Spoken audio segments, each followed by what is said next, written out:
It's the Joel Shit Show, featuring Joel Shit. Hi, welcome to the Joel Shit Show. I'm your host, Joel Shit.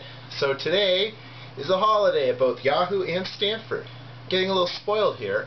Had the last 2 weeks of the year off from Stanford, the last week of the year off from Yahoo, except I was still working then. But when everyone else has the time off at Yahoo, then it means less work for me, because only certain aspects of the department are open when we're closed.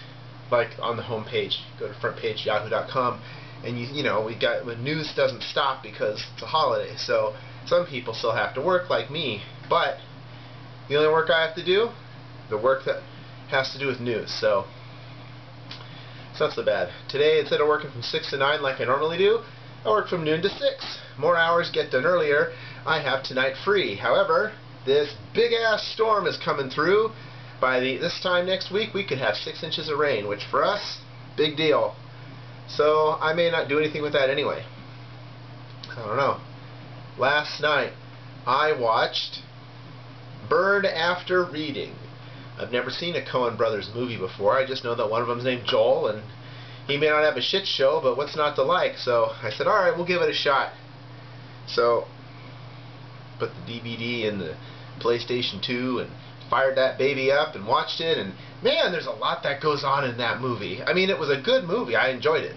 The ending was a little rushed. Like, they spent all this time saying, okay, we're going to put some plot development over here and some character goofy things over here and some subtle clues over here, and then with about 10 minutes left in the film, we're going to throw out a string and we're going to tie it all together the same way that you tie a chicken closed when you put it in the oven so the lemon doesn't pop out of its whatever.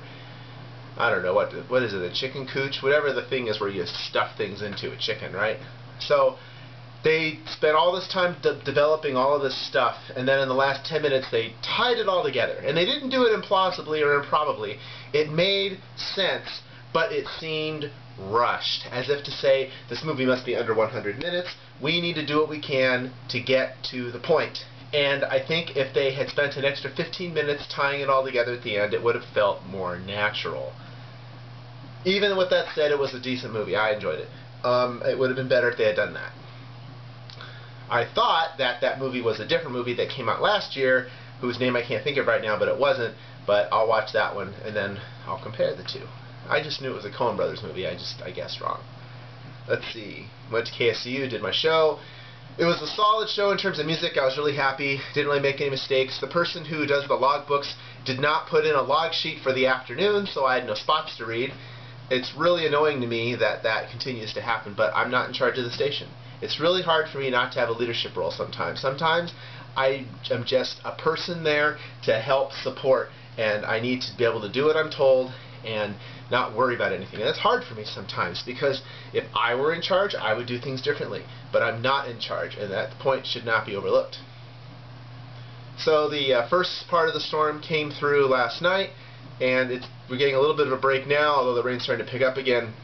They showed the radar this morning, and there was orange and red, and we never get orange and red. Yellow is a big deal, so that's how you know it's a big-ass storm. And they're saying the next storm, tomorrow, is going to be stronger, and they're saying the storm after that on Wednesday night, it's like the big-ass storm of all big-ass storms. Like, they need to have a bigger word than big-ass. That's how big the storm's going to be. So I'm excited.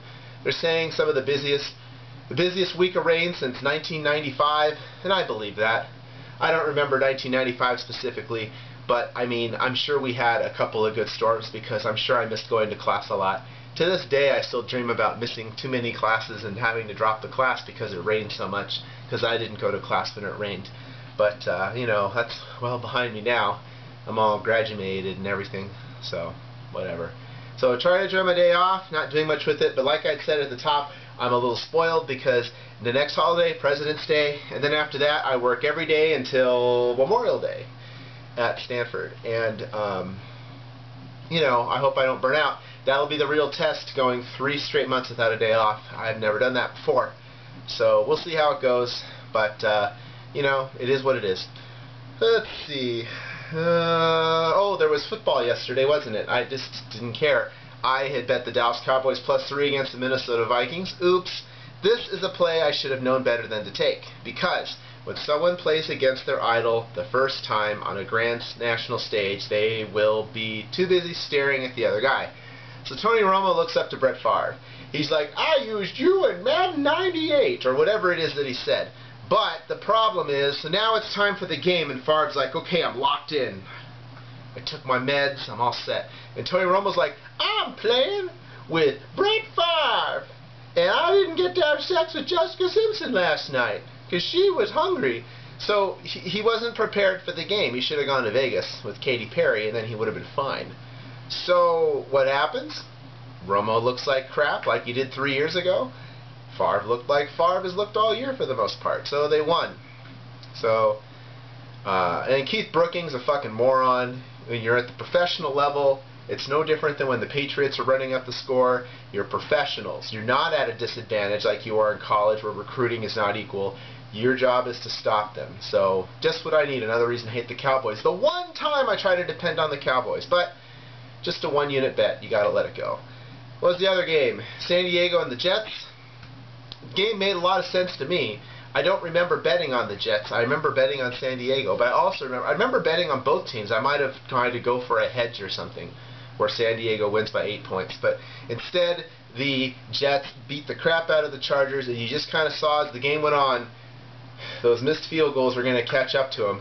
I don't know what the deal was with Nate Kading. I mean, that middle one for 57 yards, you know, that's okay that he missed that one. And even in the Cowboy game when Shwisha missed those field goal attempts, you know, I don't know. It was a bad weekend for field goal kickers, or at least a bad day. And I guess the exciting thing was after the Chargers and Jets ended, and then NFL Primetime came on with Chris Berman and Tom Jackson, finally, just like old times. Fuck you, NBC, for taking my NFL Primetime away every week. I have to stay up late to watch the Blitz on SportsCenter because I can't watch Primetime after the afternoon games are over. You kill me with that shit. I know that you had Primetime on Mondays with the other guys, Trey Wingo, Stuart Scott, and whatever, Trent Dilfer. It doesn't matter. It's not Chris Berman and Tom Jackson. And a lot of people give me shit. They go, you're not a real sports fan. You're a stupid sports fan for liking Chris Berman and Tom Jackson. You know, like real sports fans that are into the numbers and the math behind it aren't into the foofiness of Chris Berman and Tom Jackson. I see your point. I just don't care.